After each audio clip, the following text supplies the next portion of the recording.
Did you know that California has one of the strictest real estate disclosures laws in the entire country? And if you do not know what those disclosures are and what do they mean or how to fill them out correctly, you can get yourself into trouble without even realizing it. Hi, this is Rima Rafeh with the Rafeh Group with the XP Realty here in the Santa Clarita Valley, Los Angeles area. And let me start with something most California homeowners have no idea about. When you sell a home in California, you're legally required to tell the buyer everything that can affect the value or desirability of your property. Not just some things, not the things you feel comfortable sharing, not what you think matters, but really everything. So today, I'm breaking down something that almost nobody explains clearly. Not your agents, not some attorneys, not lenders, not even the internet. And that is what California sellers actually have to disclose when they sell a home. Why these documents matter, what's included, and how to fill them out, and how to protect yourself legally. And here's a big point I wanna cover.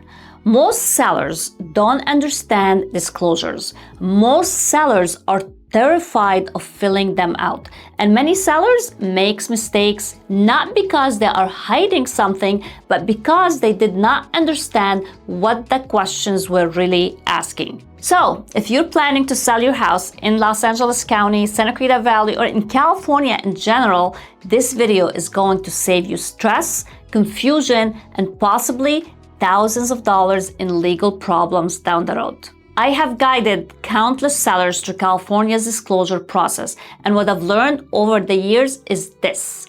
When sellers understand what they're filling out and why, the entire transactions becomes easier, clearer, and safer. So let's dive into the California disclosure world together and break everything down in plain English. Let's start with the big one, TDS, which means Transfer Disclosure Statement. This is the California seller's main disclosure documents, and if you've never seen it before, it can look intimidating, but the TDS is really just a giant checklist.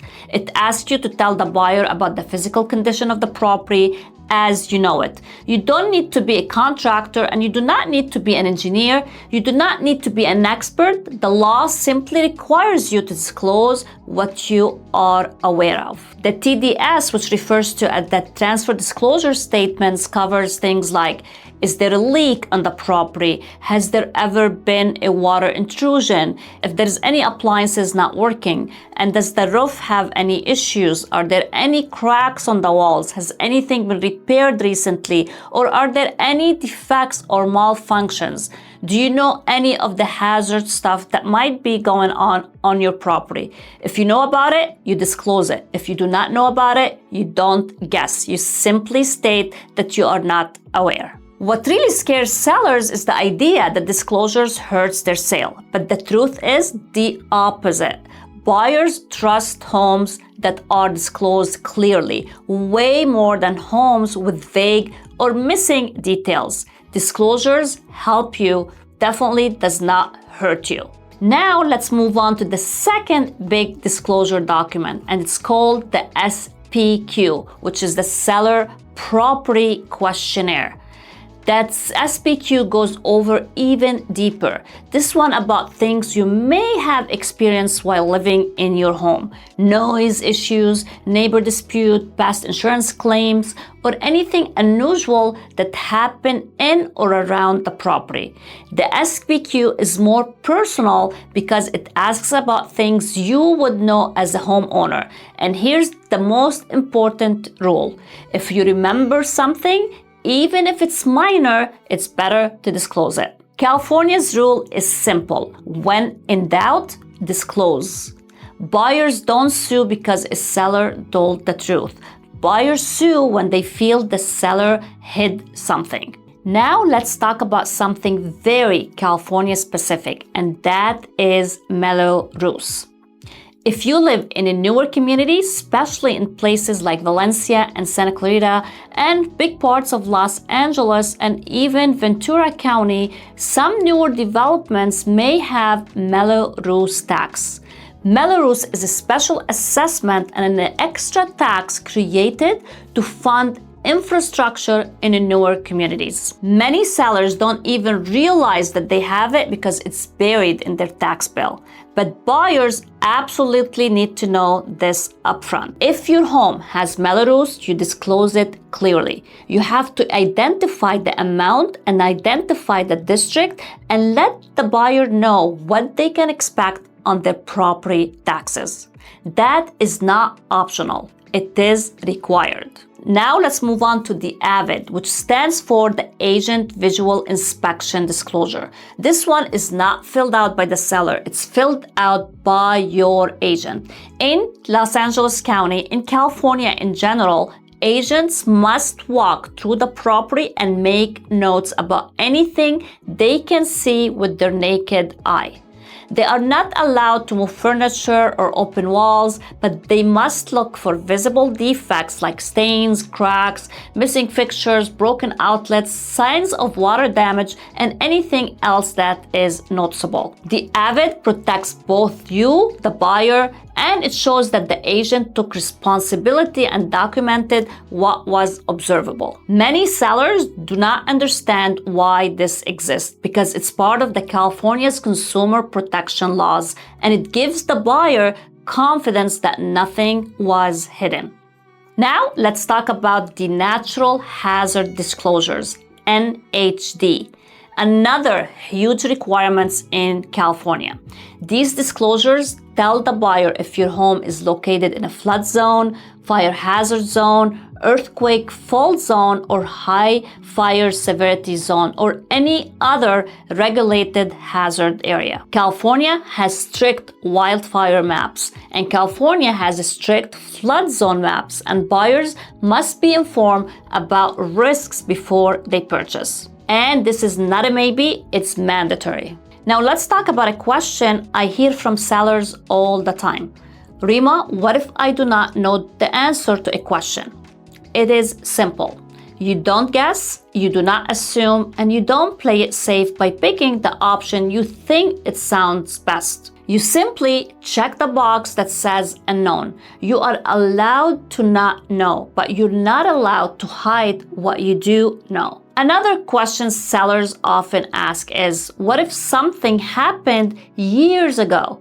Do I still to disclose it? And the answer is yes. If it affects value or desirability, you have to disclose it. Here's an example. If your home had a leak like 10 years ago and it was repaired properly, you still disclose the leak and you also disclose that it was repaired and how. You're not just disclosing problems, you're disclosing the truth. Now let's go a little deeper because California law takes this seriously. There are disclosures about death on the property, disclosures about permits, disclosures about additions, and disclosures about work done without permits. And there's disclosures about insurance claims and about previous mold, fire, water issues, and disclosures about anything unusual or unexpected that happened at the property. And yes, even if someone passed away in the home, it must be disclosed even if it was within the last 3 years. California is very clear about this. The most important thing to understand is this. California disclosures are not designed to punish you. They are designed to protect you. Because here's what happens when sellers try to hide things.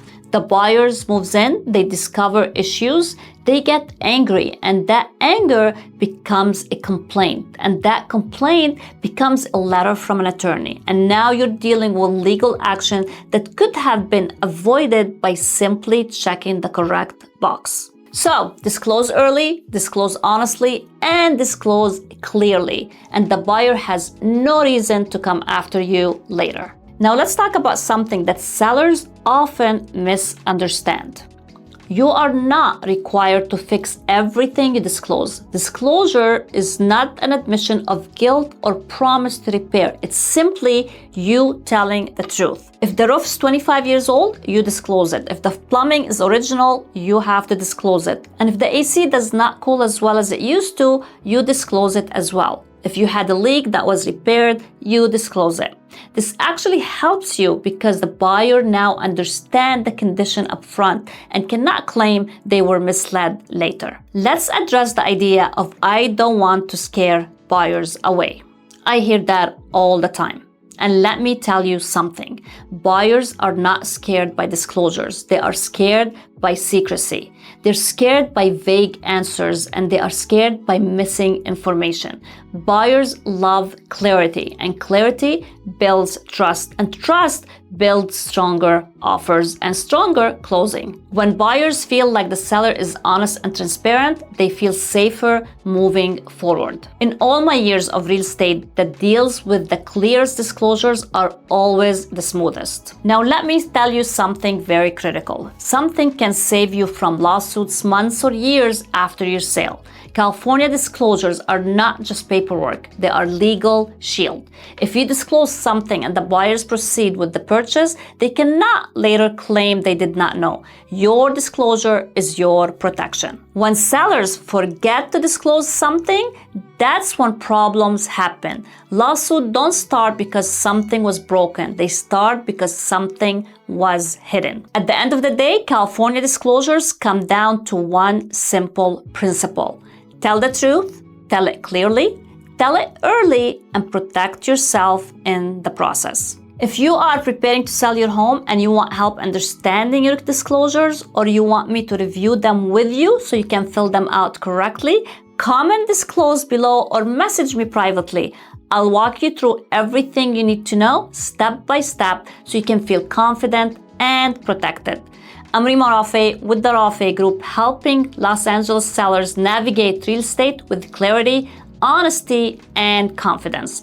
So make sure to like, subscribe, and share because every California sellers need to know what to expect with their disclosures.